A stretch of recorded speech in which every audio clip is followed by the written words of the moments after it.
And a lot of times when I introduce myself, people ask me if my name is short for something. And it's not, but I always want to know what they think it might be short for. The majority of the people say, well, you know, it could be short for Bonita. And I'm like, right, it could, but to me that sounds a little too ethnic for my complexion, and I think that people would be disappointed upon meeting me and realizing I'm not actually a Latina midget. Yeah, there we go. The other half of the people say, well, it could be short for Bonita, right? And I'm like, yeah, because I'm half German and half white oak. So social media is cool, right? Until your grandparents get on Facebook. Because now Mimi can guilt trip me with status updates, pictures, and pokes. When was the last time you were poked by your grandma?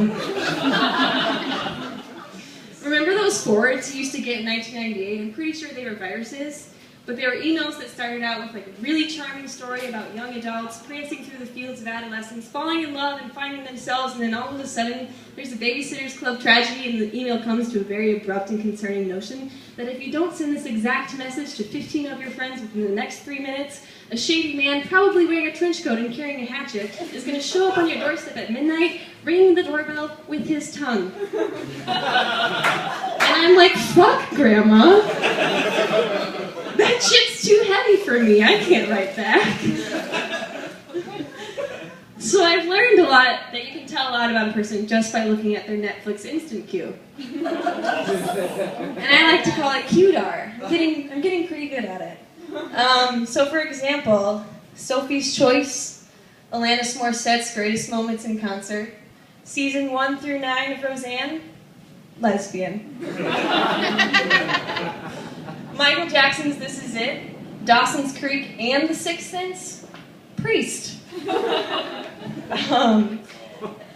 Ferris Bueller's Day Off, just the tip, and new episodes of SpongeBob SquarePants, virgin. So this is a fun game to play at a party, but it might get really awkward when you find out that your best friend is into Latina midget porn stars named Bonita. So I was a tomboy when I was younger. I had a bowl cut, from about age 4 to 11. And not because my mom put a bowl on my head and cut my hair in the garage, but because she took me to the salon and paid $30 for it. I was choosing this hairstyle, unlike everyone else that looks like Jonathan Taylor Thomas. I was such a tomboy when I was younger that I used to run around my neighborhood without a shirt on, forcing everyone to call me Bob.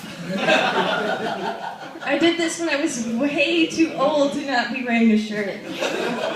If I wasn't wearing a training bra by then, I'm sorry. But all this really makes me wonder why my parents were so surprised when I told them I was gay 13 years later. I mean, I called myself Bob. I wanted to be a Beach Boy way more than I wanted to be a Spice Girl.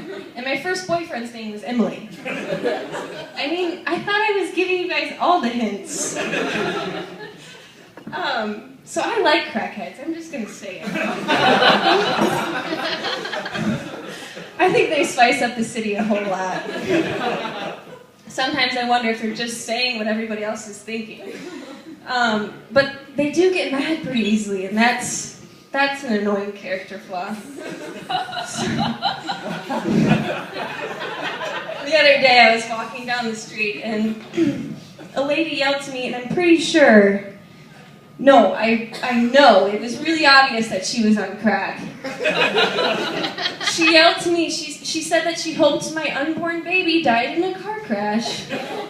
And I was like, damn, that's really rude. So I turned around and I said the meanest thing I could think of right back at her, and I said, hey lady, eat a fucking fart. Thanks guys, I'm fine.